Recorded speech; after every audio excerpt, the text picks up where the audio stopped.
राधे राधे। आज अचानक श्रीमद् भागवत जी का एक छोटा सा प्रसंग याद आया। प्रसंग छोटा है, बहुत ही कॉमन है, सबने सुना है, लेकिन बहुत महत्वपूर्ण है। और इस प्रसंग में इतनी महत्वपूर्ण जानकारी छुपी है, इतना महत्वपूर्ण संदेश छुपा है, शायद हमने इस भाव से इस प्रसंग को कभी देखा नहीं होगा। तो इससे पहले कि ये प्रसंग मैं शुरू करूं, एक डिस्क्लेमर देना चाहती हूं, एक बात क्लियर करना चाहती हूं। हम सभी सनातनी हिंदुओं को हमारे जितने भी सदग्रंथ हैं, जो शास्त्र हैं, महापुराण हैं, महाकाव्य हैं, इनमें जितनी भी कथाएं हैं, उन सभी कथाओं को, दृष्टांतों को और लीलाओं को बहुत गहरे भाव से पढ़ना चाहिए, क्योंकि प्रत्येक दृष्टांत अपने आप में बहुत गहरे संदेश लेकर गढ़ा गया है। जी हाँ, गढ़ा गया है शब्द मैं कह रही हूं, क्योंकि ये मेरे वीडियो उन लोगों के लिए भी हैं जो साकार रूप को नहीं मानते हैं। कोई बात नहीं, अगर आप साकार रूप को नहीं मानते हैं तो निराकार सत्ता को मानते हैं। और वेदों में साफ कहा है, स्पष्ट कहा है, और श्रीमद् भगवद गीता में भगवान कृष्ण ने भी स्पष्ट कहा है कि अगर यज्ञों की बात करो तो ज्ञान यज्ञ में हूं, वृक्षों की बात करो तो पीपल में हूं। तो कोई बात नहीं, हम निराकार की भी सत्ता को मानेंगे, हम प्रकृति की सत्ता को भी जो मानता है उसे भी आस्तिक मानेंगे। तो इसीलिए प्रश्न ये नहीं है कि हम साकार रूप को मानते हैं या निराकार रूप को मानते हैं। यह प्रश्न ये है कि जो भी कथाएं हैं, उन कथाओं में छुपे हुए गूढ़ रहस्य को समझना है। बस ये जानने के लिए हम सभी सनातनी हिंदू भाई बहनों को अपनी आंखें, अपने कान और अपने विवेक का इस्तेमाल करना है, क्योंकि हमें बहुत कुछ ऐसा बताया जाता है, इस तरीके से वो प्रस्तुत किया जाता है हमारे ग्रंथों के विषय में कि हमें ऐसा लगता है कि ये झूठ है, ये गलत है। तो सबसे मैं करबद्ध प्रार्थना करूंगी कि अपने विवेक का इस्तेमाल अवश्य कीजिए। सिर्फ जो फॉरवर्डेड मैसेज होते हैं उनको देखकर अपने सनातन धर्म के प्रति कोई भी हीन विचार या हीन भावना मत बनाइएगा, क्योंकि जो सनातन है, जो पुरातन है, वही सत्य है।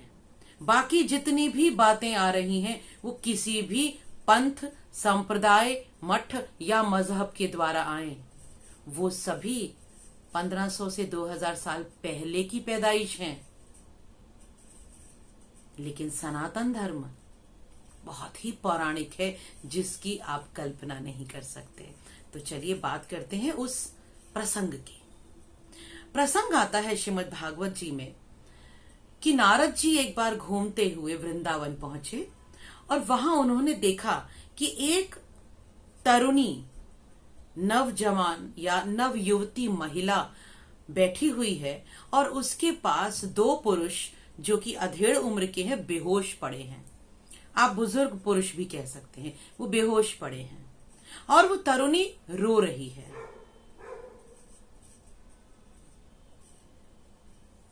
वो भी अधेड़ उम्र की, लेकिन वो जो दोनों पुरुष हैं वो उससे ज्यादा उम्र के लग रहे हैं और वो बेहोश हैं। नारद जी बात करते हैं तो नारद जी को पता चलता है कि वो भक्ति मां है और जो बेहोश पड़े हुए अधेड़ या बुजुर्ग पुरुष हैं वो ज्ञान और वैराग्य उनके पुत्र हैं, यानी मां भक्ति के पुत्र ज्ञान और वैराग्य हैं। तो वो परेशान है कि ज्ञान और वैराग्य क्यों बेहोश पड़े हैं, क्यों इस तरीके से बुजुर्ग हो गए हैं, उन्हें समझ में नहीं आ रहा। और लोग भी हैरान हो रहे हैं कि मां नवयुवती है और जो पुत्र हैं वो अधेड़ हो गए हैं। कथा आगे चलती है। नारद जी संपूर्ण पृथ्वी का चक्कर लगाते हैं, बैकुंठ में जाते हैं कारण ढूंढते हैं कि क्या कारण है कि भक्ति माँ क्यों इस तरीके से दुखी हैं कि उनके पुत्र अधेड़ हो गए, बेहोश हो गए। और फिर उन्हें पता चलता है कि श्रीमद् भागवत जी की कथा सुनने से उनके पुत्र दोबारा अपने रूप और यौवन को प्राप्त कर लेंगे। ये कथा है। हम इस बात पे नहीं जाएंगे कि ज्ञान और वैराग्य पुरुष कैसे हो सकते हैं, क्योंकि ये लीलाएं हैं, ये दृष्टांत हैं। हम अपने बच्चों को भी जब समझाना चाहते हैं किसी वस्तु के बारे में तो कोई दृष्टांत देते हैं, तो ये दृष्टांत हैं। गूढ़ रहस्य क्या है? वृंदावन में भक्ति मां नव युवती हैं, तरुणी हैं, लेकिन ज्ञान और वैराग्य उनके पुत्र वो अधेड़ हैं और बेहोश हैं। मैसेज ये है कि ज्ञान और वैराग्य ये दोनों प्राप्त करने की चीजें हैं। ज्ञान को प्राप्त करना चाहिए, ज्ञान की बुराई नहीं है। वैराग्य को समझना और आपके हृदय में वैराग्य उत्पन्न हो जाए, क्योंकि वैराग्य को पैदा नहीं किया जा सकता, वैराग्य को सीखा नहीं जा सकता। वैराग्य स्वयं उत्पन्न होता है जब ज्ञान मिल जाता है। जब ज्ञान प्राप्त हो जाता है तब वैराग्य स्वतः ही हमारे हृदय में उमड़ आता है। तो प्रश्न ये है कि भक्ति नौजवान है और ज्ञान वैराग्य बेहोश है, क्यों? क्योंकि जब भक्ति प्राप्त होती है, भक्ति रसमय है, भक्ति प्रेममय है, भक्ति आनंद मग्न कर देने वाली है।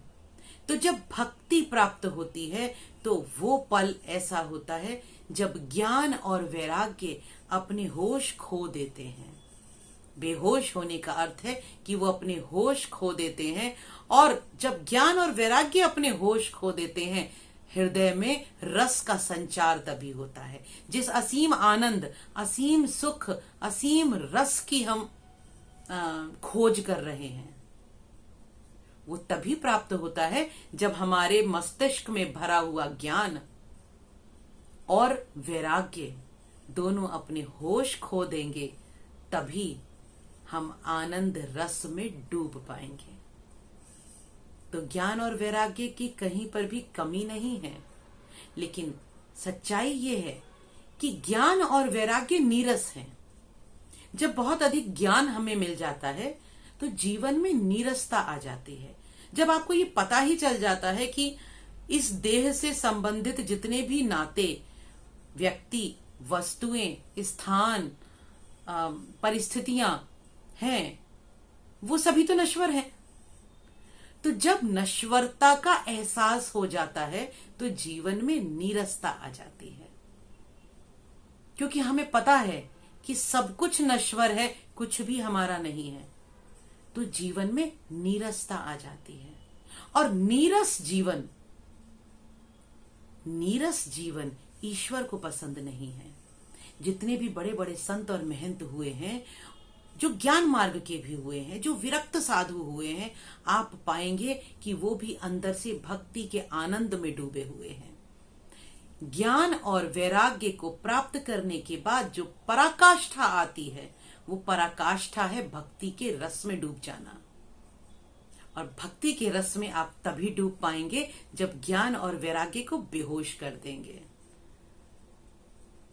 तो ये संदेश है, ज्ञान प्राप्त तो कीजिए, वैराग्य उत्पन्न हो जाए तो हो जाने दीजिए, उसके अहंकार में मत डूबिए। ज्ञान अहंकार देता है, वैराग्य अहंकार देता है, और जहां अहंकार आया वहां देह भाव खत्म नहीं हुआ। इसीलिए ज्ञान और वैराग्य को प्राप्त करिए, ज्ञान चक्षुओं को खोलिए, अज्ञान दूर हो जाए तो ज्ञान को बेहोश कर दीजिए, उसे साइड में कर दीजिए, और फिर उस सच्चिदानंद के प्रेम में डूब जाइए। तो वही जीवन का आनंद है, और यही गूढ़ रहस्य है इस दृष्टांत का।